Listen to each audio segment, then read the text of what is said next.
Welcome students, colleagues, family, and friends to the Whitecoat ceremony for the Residential Doctor of Physical Therapy program for A.T. Stiles University's Arizona School of Health Sciences. Everyone may now be seated.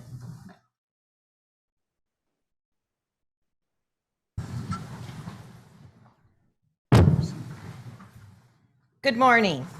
I'm Deanne Fay, the Director of the Doctor of Physical Therapy Residential Program. I want to take a moment to thank you so much for being here today and helping us celebrate this milestone in our students' academic journey as well as their professional careers. It's always so encouraging for us to see family and friends in the audience because without your support, it's very likely these students wouldn't be here. We greatly appreciate your efforts, and I'm sure the students do too. The white coat is often seen as a symbol of caring, professionalism, and trust that must be earned from our patients. I once read that the white coat represents two key principles for the provision of care: professionalism and humanism, traits that come from the ability to balance excellence in science with compassionate patient care. Today, the donning of the white coat symbolizes these physical therapy students' transition from the academic portion to the clinical portion of their education, a time when they will have the opportunity to apply all that they have learned, as well as a time when professionalism and compassion become paramount for the patients under their care. Thank you for the opportunity to work with your children, spouses, and friends over the last 2 years to prepare them for this transition.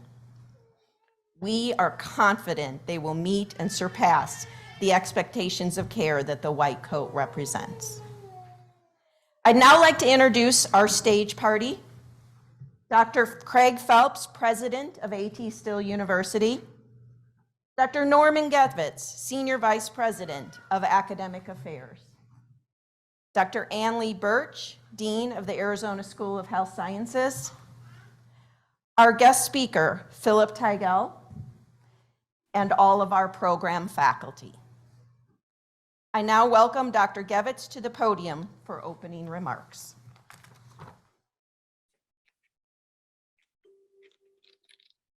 Thank you, Dr. Fay. 105 years ago, Reed College in Portland, Oregon, celebrated the first graduation of what was then called Reconstruction aids, the prototype of what became physical therapists. As a profession, physical therapy was born out of social and medical crisis.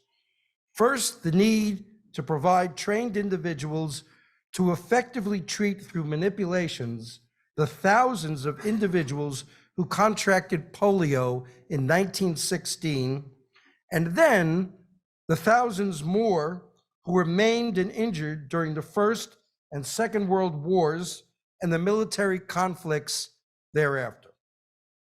The aging of the US population has also spurred recent growth. In the 1950s, there were 39 college-level physical therapy education programs in the United States. By the 1960s, there were 52, and today, in 2023, there are more than 250 such parent and extension PT programs. From baccalaureate training, entry-level physician therapy programs have progressed to master's degrees and now doctoral level programs. Currently, there are 270,000 physical therapists in the United States, and there is considerable need for more DPTs in the future. It is estimated that by 2026, there will be as many as 300 physical therapists in practice, and still there is expected to be a shortage of needed PTs as older practitioners decide to retire. ATSU is committed to educating competent, caring, and compassionate healthcare providers. Our physical therapy program is committed to, and I quote, graduating autonomous practitioners who value lifelong learning and demonstrate expertise in clinical reasoning and critical appraisal of evolving knowledge to provide high-quality services to individuals across the continuum of care and lifespan in a dynamic healthcare system. Today's Whitecoat ceremony marks an important transition for you on your journey to becoming a doctor of physical therapy. We are committed to your continuing success. Congratulations.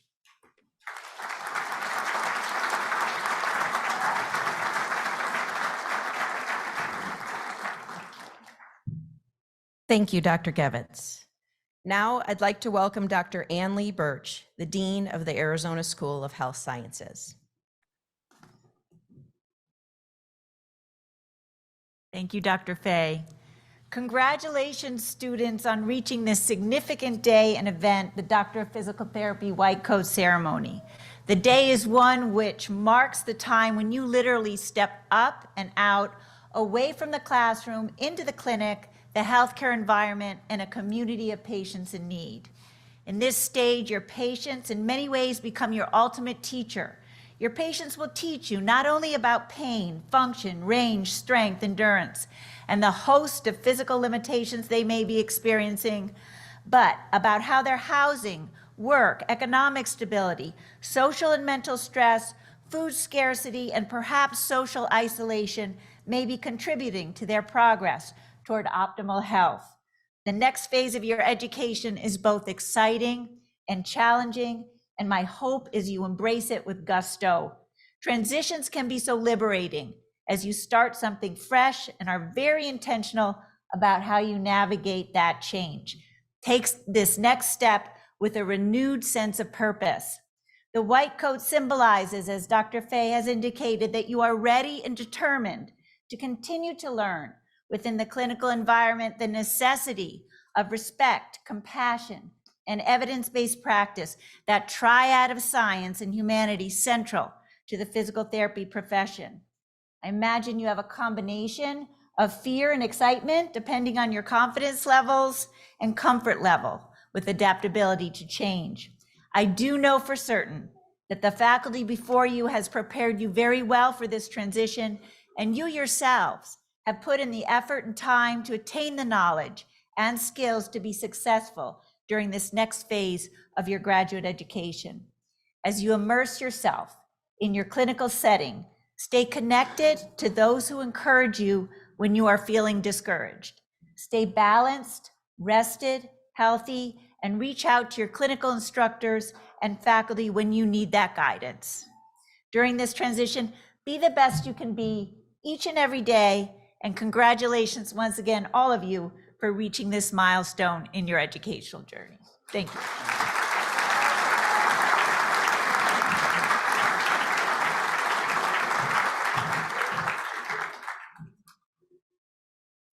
Thank you, Dr. Birch. It is with great pleasure that I get to introduce today's keynote speaker. Phil Teigel is a personal colleague and mentor of mine in federal advocacy for the past 13 years. He has taught me a great deal, and it is no surprise when I read this long list of accomplishments that he has earned all of these over the years as he works tirelessly for our profession. Phil Teigel is a retired physical therapist from Tucson, Arizona. He graduated from New York University in 1972 with a certificate in physical therapy. He got his manual therapy certification from the Institute of Graduate Health Sciences in 1981. He worked at TMC for 1.5 years and then opened his own practice in 1974. He then retired from active clinical practice in 2015, but he did not stop. Phil has served in numerous positions for both the Arizona chapter and for the National Association, including Chief Delegate and Chapter President. He currently serves as the Federal Affairs Liaison, a position he has held since 2002.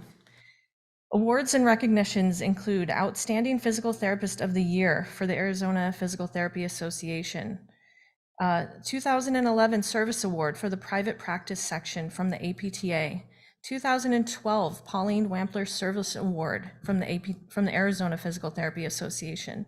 2012 American Physical Therapy Association Lucy Blair Service Award. 2019 APTA Federal Government Affairs Leadership Award. 2019 American Academy of Orthopedic Manual Physical Therapy Honorary Fellow. And most recently, 2022 American Physical Therapy Association Catherine Worthingham Fellow. Please help me in giving Philip Teigel a warm welcome.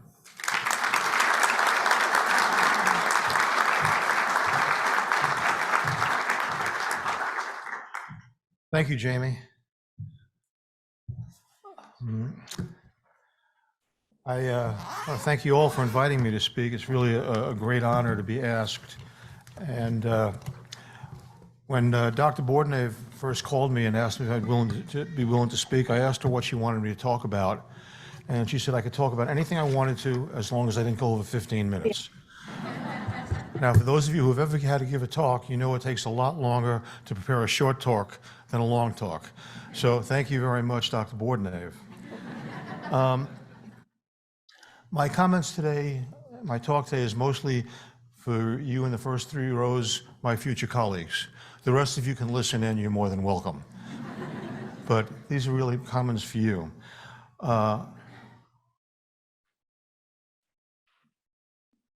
There are 3 things I'd like to talk to you about today as you embark on your final internships.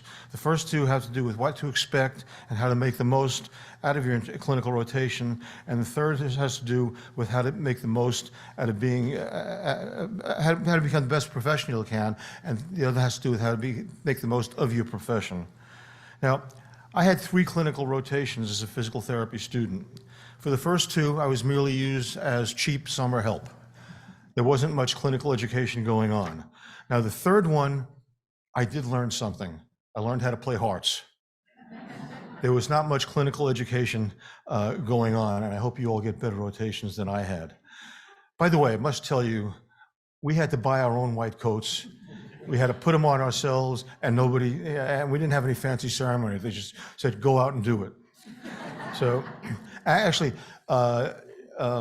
Dr. Bordenave asked me if I had my white coat.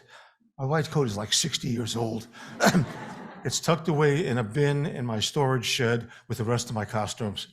So haven't had to wear it for years, and I wasn't good to look for it. So what can you expect from your internships, and how can you get the most from them? Well, the first thing that you should learn from your internships is how much you know. You're leaving here with a wealth of knowledge that's been imparted to you by your instructors, your reading, and your research. You're just not sure about how to use that knowledge. That's a common fear we all have on graduation. Have I learned anything? And on your internships, you're going to find out that you actually learned a lot. You're going to find that every new patient is a learning experience who will present history, signs, and symptoms that will help you reflect on what you already learned and help you determine a probable diagnosis and a plan of care. You learn your lessons as they show up, and you're going to be surprised at how much you recall from what you learned in school. Oh yes, I remember that this patient probably has this particular type of rotator cuff tear, and these are the other tests I need to confirm that, and this is the probable treatment that will work the best. Now you can know that without ever having seen a patient with a rotator cuff tear before. You can also be able to recognize some of the rarer complications. You will be able to recognize when a patient with low back pain actually has a neoplasm rather than simple musculoskeletal low back pain. They're different, and you will recognize it because what you know back here, because what you've learned in school. And you'll know it even though you've never seen a patient with low back pain or a neoplasm. You'll also be able to tell the difference between upper lower neuron and lower neuron lesions. You'll know it because of the knowledge you're leaving here with, some of which you aren't even consciously aware you have. Now, a good clinical instructor will help you with that. The job of a good clinical instructor is to teach you how much you know, not how much they know. A good CI will ask you a lot of questions.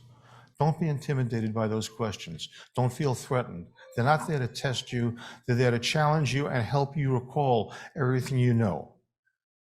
The questions are really helpful, and each particular patient will generate where the questions come from.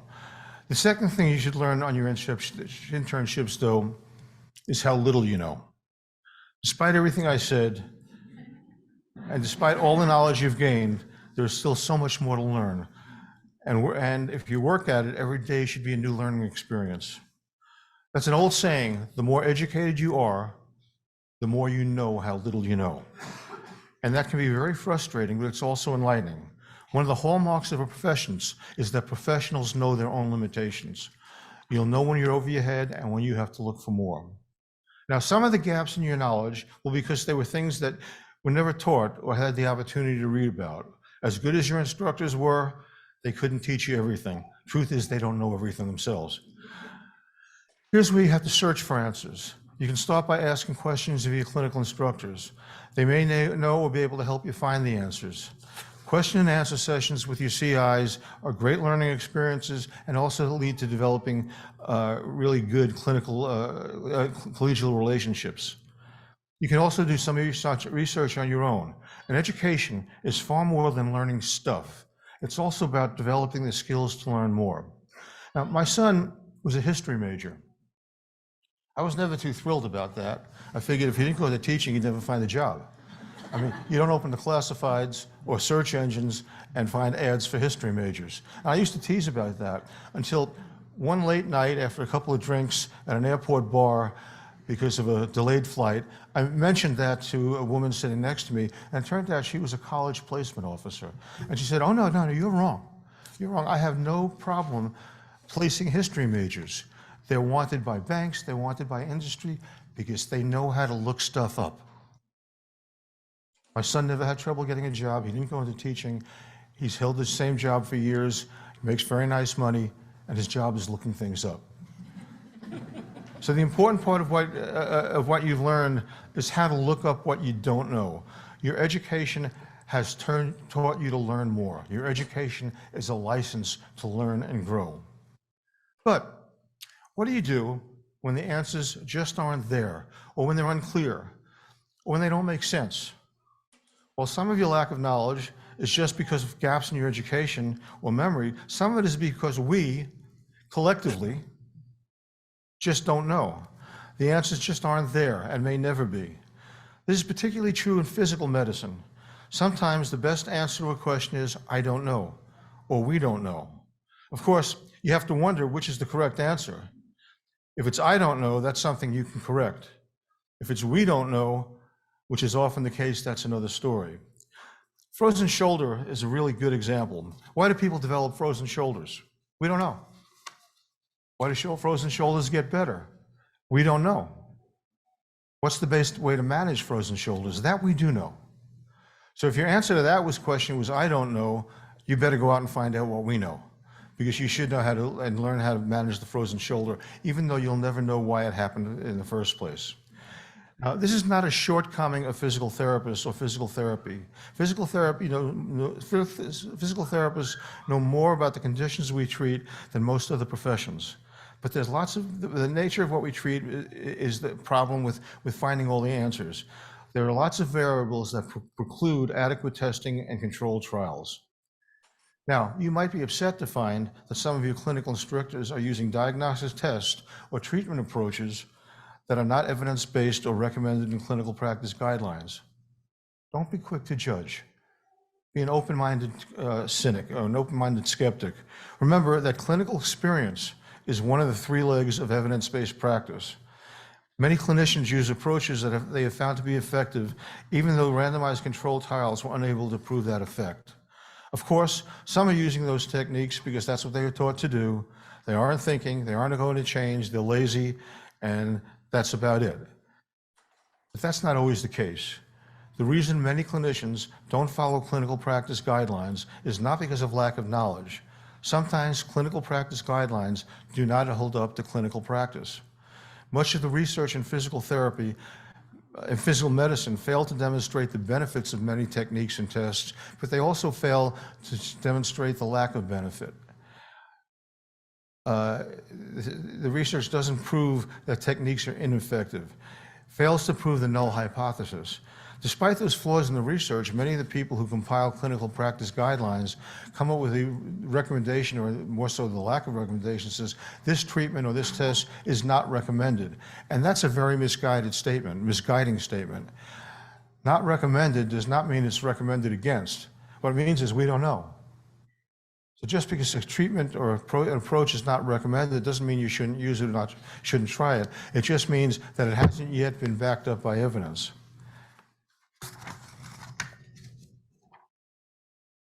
And you're also going to find that some of your clinical instructors use innovative approaches that have never been tested before. That's how a profession advances. Please keep this in mind throughout your internships and your practice. It's important to be a critical thinker, to judge for yourself what works and what doesn't for each and every patient. When the evidence is clear, when it proves that a test is valid or a treatment approach is beneficial, follow that evidence. Let it guide you. But when the evidence is unclear, when randomized controlled trials don't prove validity or benefit, but also fail to prove lack of validity or benefit, you can't rely on that evidence for guidance at all. You have to think for yourselves. Try different things. Remember, trial and error is a valid scientific approach to problem solving. And that's actually good news. That means that physical therapists will never be replaced by artificial intelligence. Everything else will, but not physical therapy. The last thing I want to talk to you about is making the most of your profession. You're entering into a profession that has the potential to be a great profession, and therefore you have the opportunity to become great professionals. Achieving that level of greatness depends on you. Showing up at work each day, treating patients to the best of your ability, and taking courses here and there doesn't cut it. It's not enough. If you want to be a true professional, you have to do more, both for the profession and yourself. You should join the American Physical Therapy Association. Now, there are no benefits to being an APTA member. APTA members don't get anything that non-members don't. APTA promotes physical therapy for members and non-members. APTA advocates for physical therapy for members and non-members. APTA advances research for members and non-members. APTA works on payment policy for everyone, members and non-members. APTA advances physical therapy for everyone, members and non-members. So why join? You join because if you want to be a true professional, you pay your dues to advance your profession. By paying your dues, you are supporting public relations, advocacy, education, research, and so much more that promotes your profession. You are doing your best to advance your profession towards becoming a great profession. If you're not an APTA member, you're not contributing to the advancement of the profession. You're just riding the coattails of those who are contributing. But joining alone is not enough to advance yourself. For that, you have to participate. You have to be there. You should attend every local, state, national, and even international meeting you possibly can. You cannot get all of the professional development you need taking courses online or taking courses offered by your employer. You need interaction with other physical therapists from outside your immediate circle. And there's a world of physical therapists out there just waiting to meet you and to share with you. Often when I go to meetings, I'm sitting at a lecture and the lecturer says something that really doesn't make sense. And the person next to me says, you know, that doesn't make any sense. I do it this way. And we strike up a conversation. I learn more from this person than from the person up there. Those conversations become important. That's how you help develop new ideas. It's about mixing with other therapists, not just what the lecturer says. Socializing with colleagues at lunch, happy hours, evening receptions, those meetings, also gives you an opportunity to expand your horizons, to think of things you never thought before.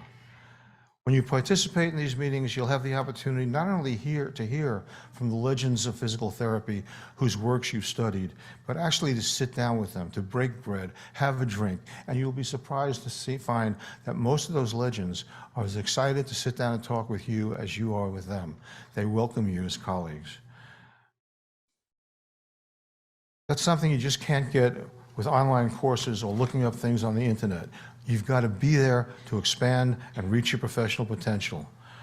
Don't miss out on those opportunities. I can honestly tell you that my life, both personally and professionally, has been far richer because I participated in those opportunities. I strongly urge you to do the same. Well, my 15 minutes is probably close to being up. I hope I've given you encouragement and things to think about. Physical therapy is one of the most rewarding professions you can be a part of. It isn't always smooth and easy. There are roadblocks and setbacks, frustrations. That's true of any profession or career, but the rewards far outweigh the downsides. The rewards of being a physical therapist far outweigh the frustrations. I want to talk to you very briefly about burnout. We hear a lot about it. I'm going to tell you right now that physical therapists who are involved do not get burned out. Those who say they get burned out really never got lit in the first place. They kind of fizzle out. But those who are involved in online continuing professional education, in learning, in advancing their profession, in collegial relationships, get a fire so strong, a passion for their profession and themselves that's so great, that while they may get frustrated, they may really be annoyed with some of the pressures put on in practice and by government regulations, they never get burned out. And I know so many physical therapists who've been at it for years and years and years, and no matter how rough it gets, they don't get burned out. So I hope you all light that fire in your belly, get that flame burning, have a passion for what you do as a physical therapist, and appreciate what physical therapists can do for the world. Make the most of your opportunities and enjoy them. Be great. Thank you.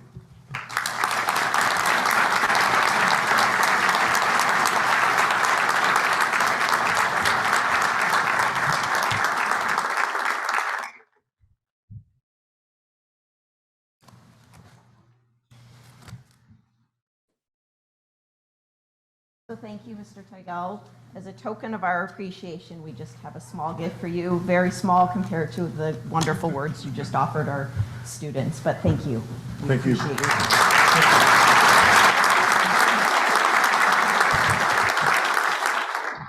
Before we move to the next step, I'd also just like to take a brief moment to thank the staff for all of their work in the background that made today possible.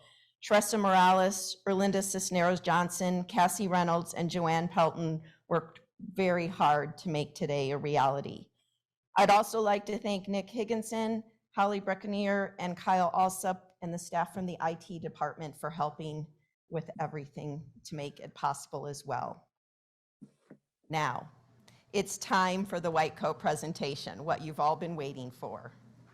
I'd like to just introduce the faculty that'll do the ceremony and have them come up to their positions. Our reader will be Dr. Monica Queen, and the coders will be Dr. David Doublestein and Dr. Ginny Little.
William Austin Adams.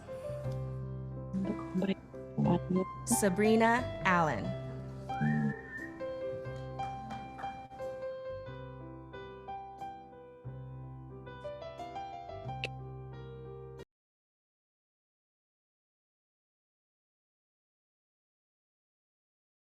Madeline Ansel. Kara Bear.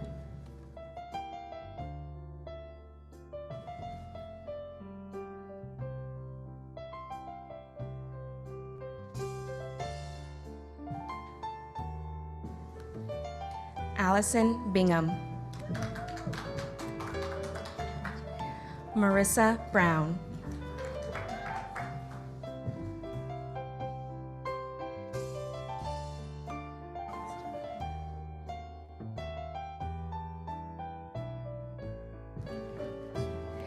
Connor Cantu.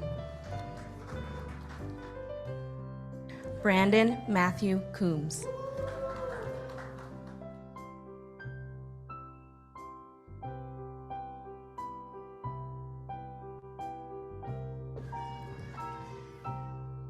Christina Marie Danon.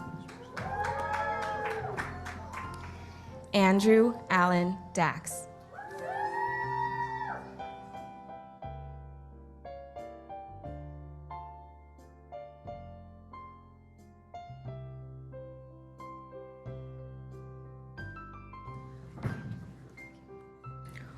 Wesley DeRocher. John Benton Dodson.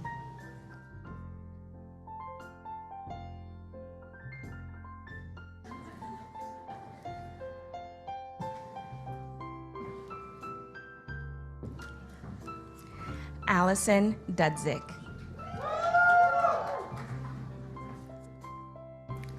Catherine Goodson.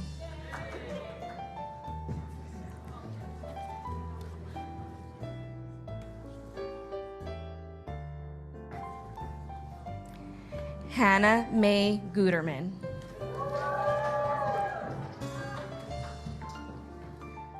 Julia Marie Guzman.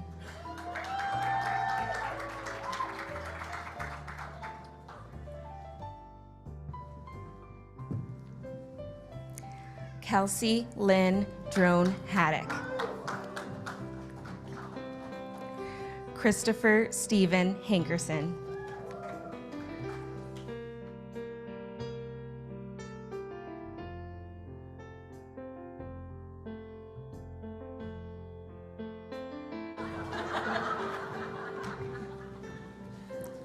Rebecca Marie Hirsch.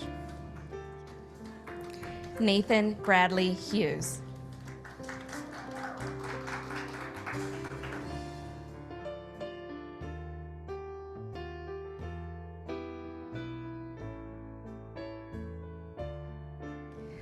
Colby Tyler Johnson.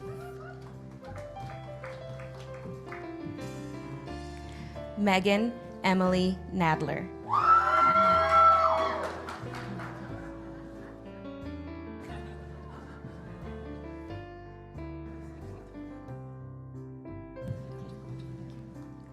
Taylor Marie Knudsen. Anna Knutson Stolarzik.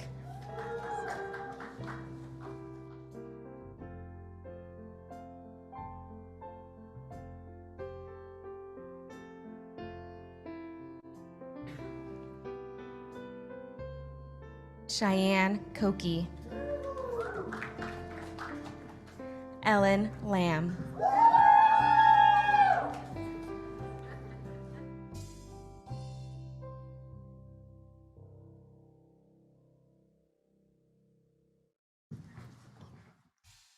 Michaela Lambach. Rachel Libby.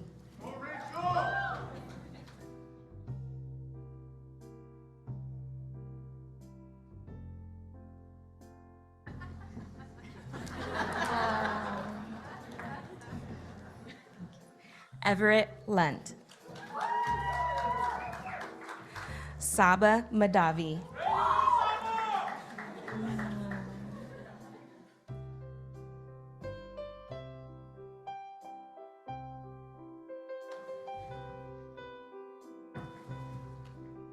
Ryan McNallen.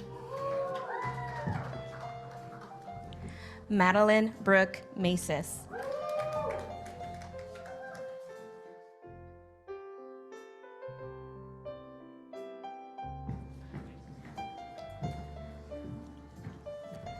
Judy Tran Nguyen. Michelle Ogle.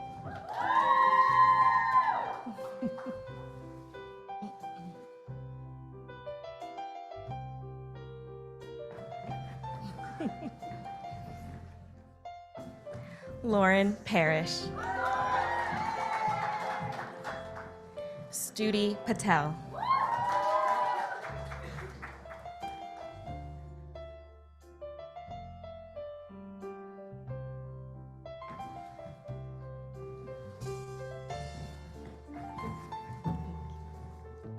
Elena Nicole Quinn. Kyla Ray Quintanilla.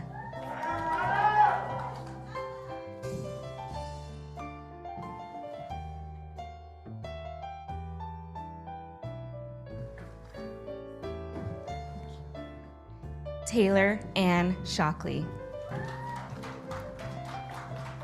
Kemi Shalola.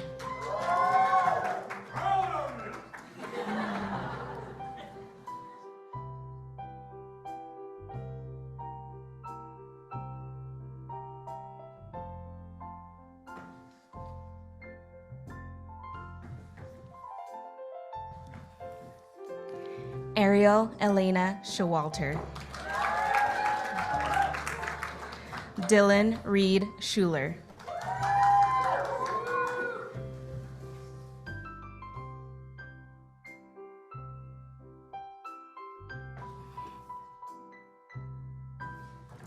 Sterling Sims. Ashley Nicole Slusher.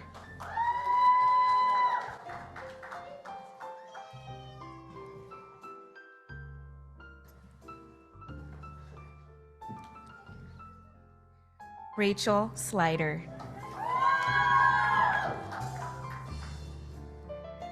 Silvana Soberon.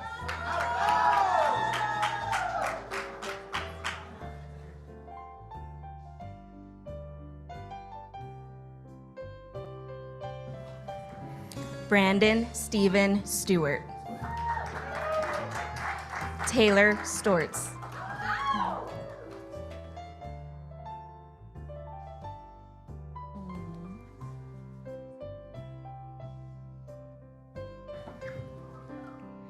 Sterling Allen Aguirre Swan. Sean Kainoa Tam.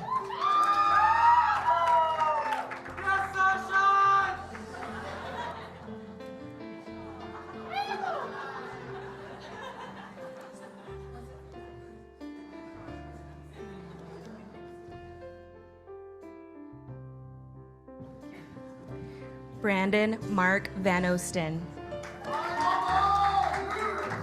Mia Venegas.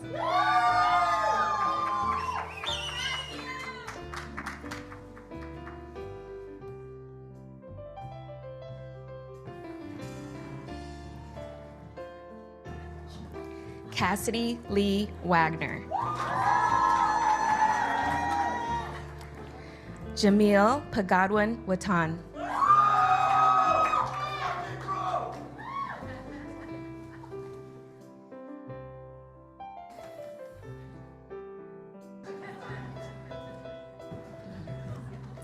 Lindsay Weiler.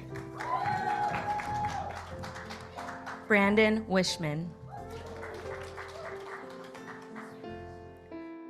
Last but not least, Pedro Yepes.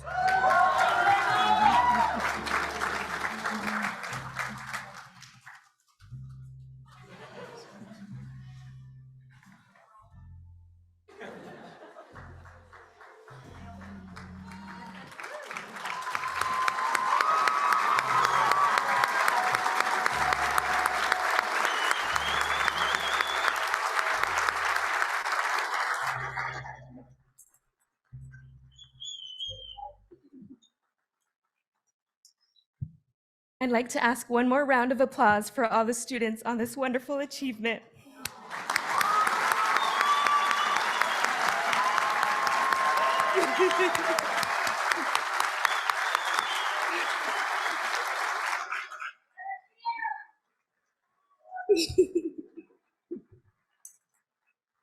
They know I'm a crier.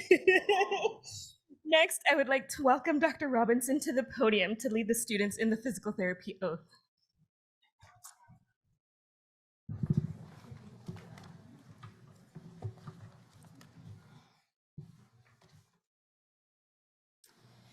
Thank you, Dr. Doublestein, Dr. Little, and Dr. Queen, and physical therapy faculty. Students and faculty, please rise and join me in reciting the physical therapy oath, which is located on page 6 of your programs.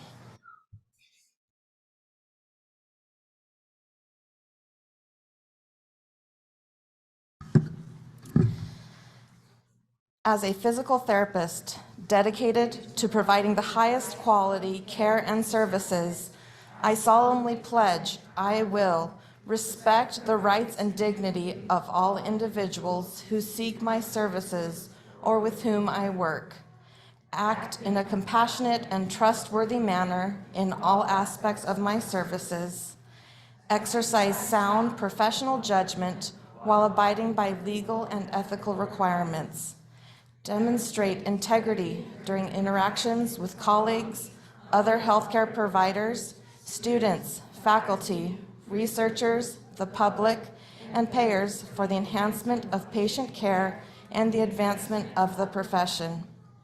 Enhance my practice through lifelong acquisition and application of knowledge, skills, and professional behavior. Participate in efforts to meet physical therapy and healthcare needs of local, national, and global communities. Thus, with this oath, I accept the duties and responsibilities of the physical therapy profession. Go ahead and have a seat. Thank you. At this time, I welcome President Phelps to the podium for his closing remarks. Wow, what a great morning. Thank you for the introduction. Wow, you had a master class today, Dr. Teigel. I've been to probably over 100 white coat ceremonies, and that's probably the best white coat speech I've ever heard, so thanks again. Thank you. If somehow you can get a copy of that or watch the video again before you go out on your rotations next week, I would advise you to do that. If you can follow those ideas and stay true to that, you're going to be successful beyond belief. Dr. Robinson, thanks again for the introduction and for reading the oath. It's a great oath. We'll talk a little bit later about what the white coat and oath might play for you in the future. But congratulations. Your white coat symbolizes a contract, a psychological contract between you and your patients that will last a lifetime. Patients will be sharing their most intimate details with you and your healthcare team. Patients will allow their children, spouses, sons, daughters, parents, and themselves to be exposed to an inexperienced student in order to educate you for the benefit of humankind. No other profession outside of healthcare does that.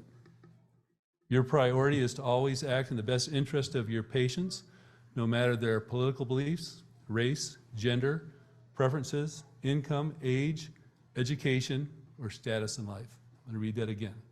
Your priority is to always act in the best interest of your patient, no matter their political beliefs, race, gender, preferences, income, age, education, status in life, even if they are a Laker fan. When there is pandemonium about, and there will be, pause and ask your team what is best for the patient. Collectively, you and your team, with the support of internal and external resource, can take care of just about anything and anyone that comes your way. It just takes a leader in a white coat to make that happen. The child hearing her mother's voice for the first time, a parent being able to pick up and hold their child again, a lonely grandmother separated from her family and confused, a businessman driven to the brink of suicide by a chronic condition, a cancer diagnosis, and a grandfather or grandmother. These are examples of the joys and challenges that will make your life rich and rewarding throughout lifelong relationships and new knowledge feeding your mind and soul. Please keep your original white coat. That was pretty cool. You have yours. Same thing when I was a student. We didn't have a ceremony. We had to go get our white coat at the bookstore and put it on. And, the thing was pretty ratty by the time I was done with it. And I think got rid of it. But I would challenge you to take that white coat, take the program you have today, because it's got a list of your faculty, your classmates, your supporters. Put that in the pocket, hang it up somewhere in your closet or the back of a door, maybe even someday in your office, and keep that coat. Of course, get it dry cleaned or washed before you do that. But this will remind you of why you chose to dedicate yourself to the health and wellness of others. The coat will continue to remind you of your grateful patients, family, friends, faculty, and staff who helped you along life's journey. Thank you for inviting me to share this special day with you. Until we meet again in about 12 months to celebrate your graduation, Godspeed. Thank you.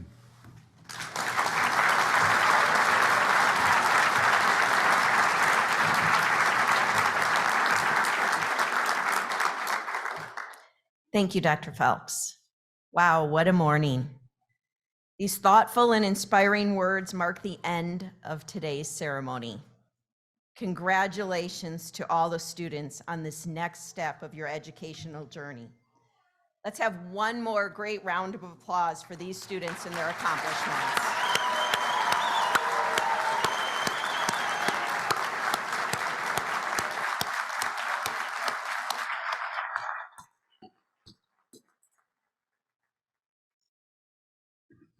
After the ceremony, we're going to have all students out on the front lawn area for a photo. So I'm going to ask that all family and friends in the audience stay seated while we remove the stage party or exit the stage party, and then the students, to allow that picture to take place, and then all the celebration can happen after.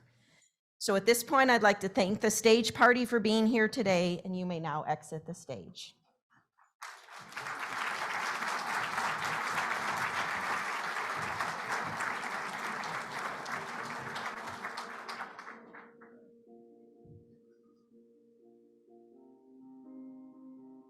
Thank you, Dr. Fay.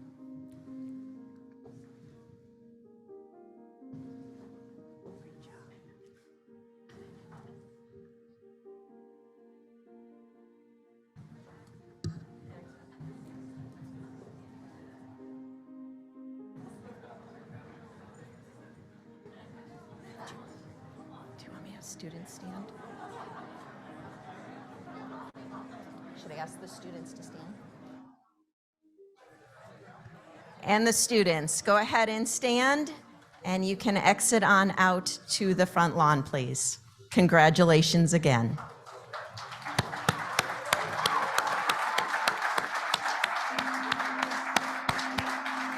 Thank you, everyone, for attending today.